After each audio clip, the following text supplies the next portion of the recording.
رسميا تشكيل النادي الاهلي لمباراته امام غزل المحله، المباراه اللي هتكون يوم الاثنين الساعه 6. المباراه دي هتكون يوم الاثنين الساعه 6 المغرب، فانا هقول لك تشكيلها قبل المباراه بجوز ايام، زي ما قلت لك تشكيل نادي الزمالك قبل مباراته مع مودرن سبورت ب3 ايام، والتشكيل طلع بص سبحان الله، طلع التشكيل زي ما قلته لك بالحرف باللاعب الواحد. التشكيل من اول الحارس لحد المهاجم، تشكيل الحمد لله طلع صح 100%.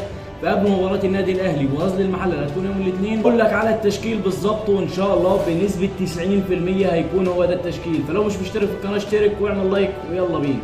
واول لاعب معانا هو حارس المرمى، هيتغير هو حارس المرمى محمد الشناوي، هيكون اساسي رغم وفاه والده ربنا يصبره، لكن الشناوي بيتدرب تدريب مكثف جامد جدا عشان يكون اساسي في المباراه الجايه. الشناوي هيكون اساسي في مباراه غزل المحله وفي مباراه بيراميدز. بعد ما خلصنا حراسه المرمى هنروح لقلب الدفاع، وقلب الدفاع فيه تغيير واحد، اشرف داري هيكون اساسي، والتغيير الثاني هيكون احمد رمضان بيكهام. احمد رمضان بيكهام هيكون بديل لياسر ابراهيم وبديل ياسين مرعي وبديل للاعيبه المصابه، عندنا 2 لاعيبه مصابين فهو هيكون بديل ليهم، وهيلعب اساسي احمد رمضان بيكهام، هيكون جنبيه اشرف داري في قلب الدفاع. بعد كده هنروح للظهير الايمن، والظهير الايمن اللي فيه محمد هاني، لكن محمد هاني انطرد في المباراه الاخيره امام فاركو اللي كنا فزنا فيها 4-1، لكن محمد هاني وهو بيتغير حصل مشاكل كده في التغيير وانطرد، فمش هيلعب المباراه الجايه، فهيكون بديل ليه كريم فؤاد. كريم فؤاد المباراه دي هيعمل مباراه جامده جدا. ليه بقى؟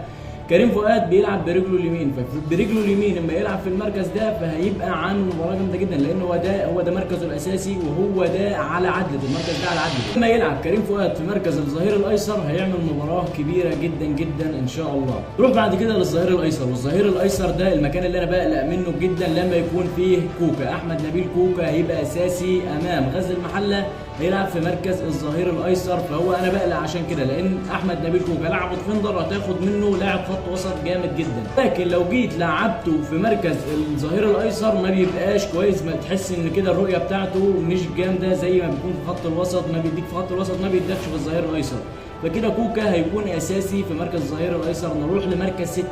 مركز 6 معانا هيكون فيه الدبابه الماليه اليو ديانج. اليو ديانج بعد ما ثبت وجوده في المباراتين اللي فاتوا، نزل في اواخر المباراه اللي فاتت، مش مباراتين، هو لعب في المباراه اللي فاتت اللي امام فاركو وعمل مباراه جامده جدا، لاعب صلب في خط النص، فهيكون اساسي في مباراه النادي الاهلي وفاركو. وبعد ما خلصنا الواجبات الدفاعيه دي كلها، اللعيبه دي كلها عليها واجبات دفاعيه، نروح بقى للمراكز اللي قدام، والمراكز الهجوميه والمراكز المسؤوله عن صناعه الاهداف والمسؤوله عن تسجيل الاهداف. وهنروح لمركز 8 اللي هيبقى فيه محمد علي بن رمضان اللي عمل مباراه عظيمه جدا جدا قدام فاركو. محمد علي بن رمضان هيبقى اساسي في خط وسط، هيكون في مركز 8.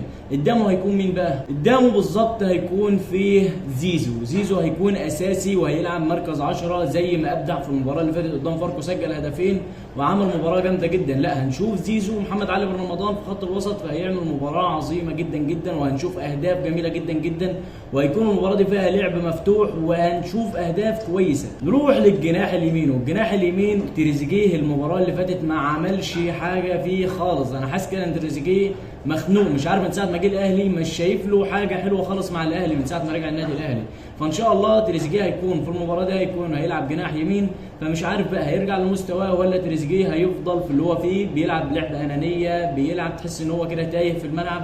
ان شاء الله يرجع لنا تريزيجيه في المباراه الجايه قدام غزل المحله، هيكون اساسي في مركز الجناح الايمن.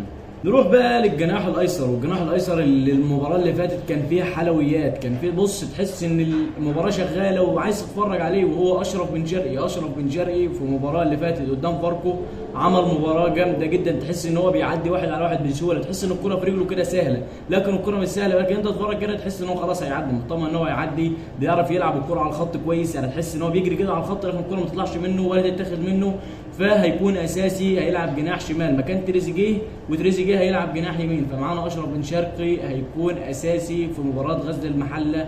نروح بقى للمهاجم. في المباراتين اللي فاتوا للنادي الاهلي في الدوري، المباراه اللي كانت قدام مودرن سبورت والمباراه اللي كانت قدام فاركو، شفنا المدرب ريفيرو بيعتمد على محمد شريف في مركز الهجوم اعتماد كلي في كل مباراه، يعني في مباراتين اعتمد عليه برغم مستواه السيء. بتقول لي سجل هدف لكن ضيع بدل الهدف يجي 4، لكن المباراه الجايه دي بقى هيكون في تغيير في مركز المهاجم، وهنشوف جريديشار لاول مره اساسي في الدوري مع ريفيرو.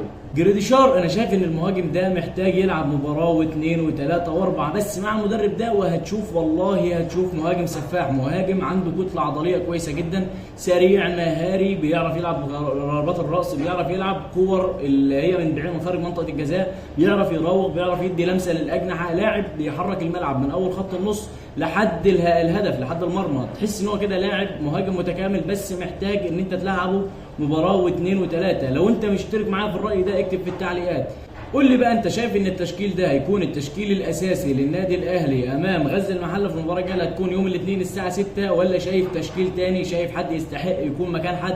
لو انت شايف ان التشكيل ده غلط وفي لاعب يستحق يكون مكان لاعب اكتب في التعليقات. لو انت شايف ان التشكيل ده الصح برضه اكتب في التعليقات. ولو انت مش مشترك في القناه اشترك وفعل زر الجرس عشان يوصلك كل جديد، واعمل لايك. وهنا تكون خلصت الحلقه. السلام عليكم.